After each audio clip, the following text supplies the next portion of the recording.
Social media apps like X and TikTok are now a major place where people follow and talk about the Palestine Israel conflict. A lot of pro Palestine voices are getting more attention around the world. But with that, there's also a big problem. Misinformation spread quickly. In this video, we are looking at how this platform help raise awareness and push people to act, but also bring up a lot of controversy. When we search Free Palestine on the internet, we get tons of results. We see the headlines from all over the world. News outlets are reporting on what's happening in Gaza, about the attacks, the global response, the protests, and the humanitarian crisis. And not just from the big media. There's a lot of posts flying around on TikTok from influencers and creators who are raising awareness. Some talk about what's happening, others share emotional stories and calls to action. When we scroll through accounts like Eye on Palestine, we don't just see numbers or headlines, we see real people. This post shows the aftermath of another airstrike. The street is destroyed. People are screaming. Some are injured. It's raw and it's real.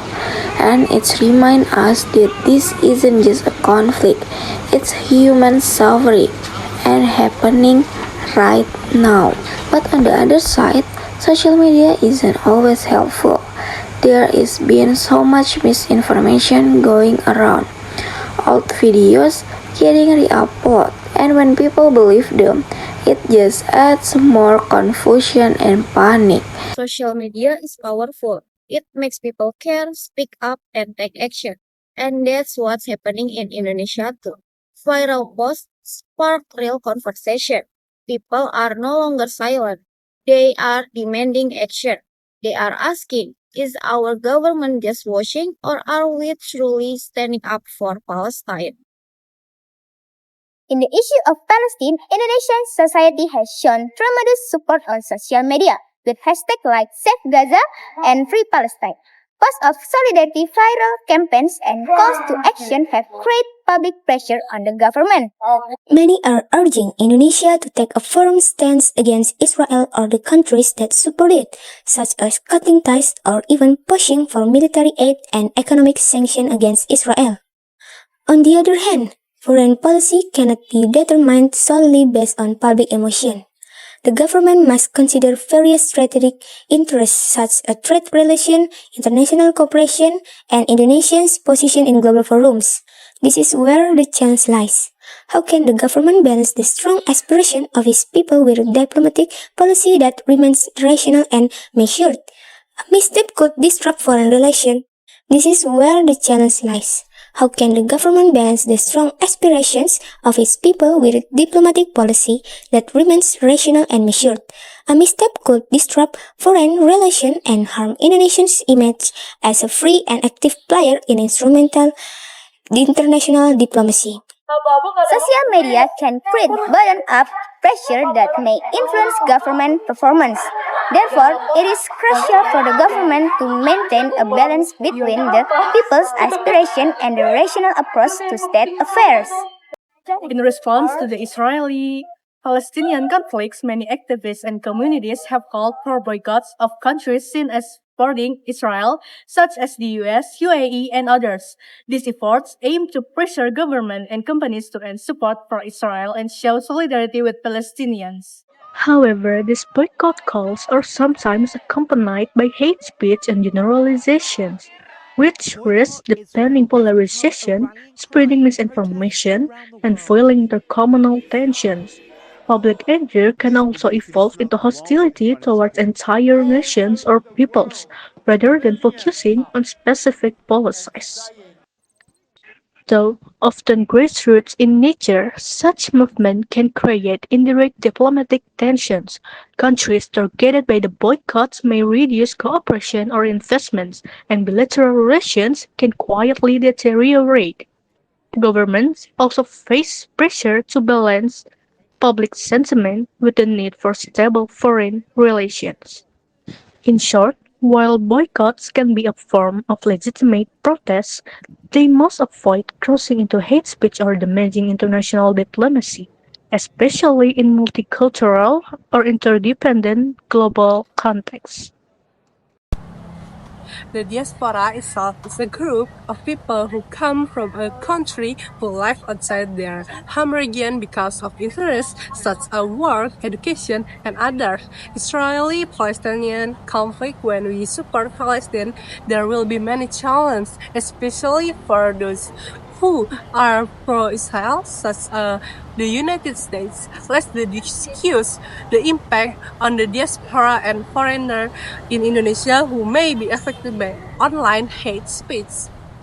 For example, when Indonesia or diaspora work and study in the United States, discrimination in the form of hate speech such as racist against Muslims or towns such as are you a Hamas or Israel supporter, which can trigger psychological and social pressure. This hate speech is increasingly easy to spread through social media and the internet that crosses national borders. On the other hand, foreign citizens of the United States who live and work in Indonesia also have the potential to be target of bully on social media. Why do us citizens live in Indonesia pro-Israel inhuman races which can cause social tension and discrimination in their environment? Thank you. Number 5. The phenomenon of people-to-people diplomacies through celebrities and netizens.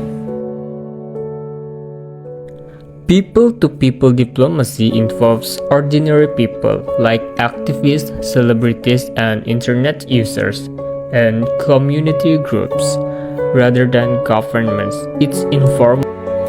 There are many ways people do this, but three main examples are: first, cultural diplomacy, sharing tradition, art, and culture to build connections; two, digital activism, using hashtags like Save Gaza, Stand with Palestine, or Stand with Israel to spread awareness online; three, education exchange, programs like Seed of Peace, bringing Israeli and Palestinian youth together, or UK scholarship for Palestinian instead of activists. This kind of diplomacy often makes the conflict worse. Here is why. Israeli side says their attacks are for self-defense. Palestinian side says they are victims of war and violence with innocent civilians constantly under attack. Worse, some Israeli groups use this people-to-people diplomacy as propaganda to improve their image and counter boycotts by Palestinian supporters. So, while it seems like a way to build peace, it often just deepens the divide without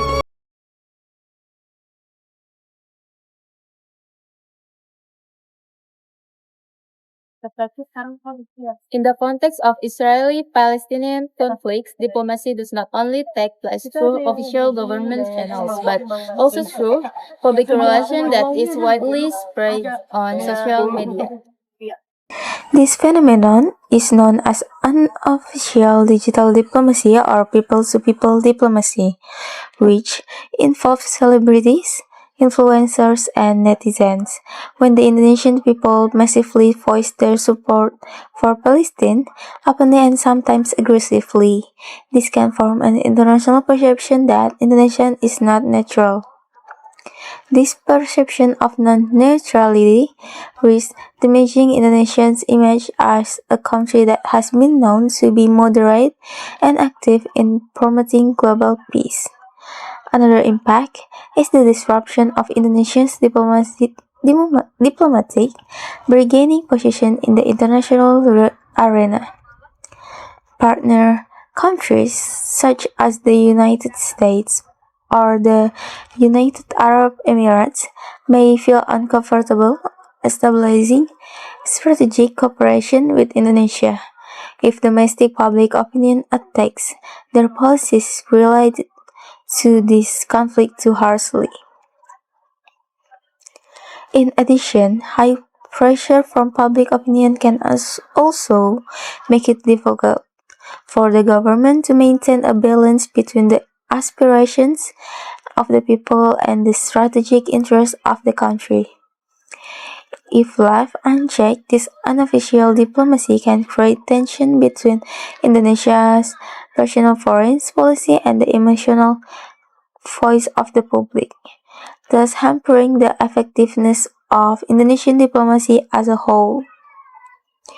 The current Indonesian president also said that he would consider Israel as a country if they considered Palestine as a country, as shown in the video clip that will be shown. Harus mengakui dan menjamin hak Israel untuk berdiri sebagai negara yang berdaulat dan negara yang harus juga diperhatikan dan dijamin keamanannya. Karena itu Indonesia sudah menyampaikan begitu negara Palestina diakui oleh Israel, Indonesia siap untuk mengakui Israel dan kita siap untuk membuka hubungan diplomatik dengan Israel. Kami juga menyampaikan bahwa Indonesia siap untuk menyumbang pasukan perdamaian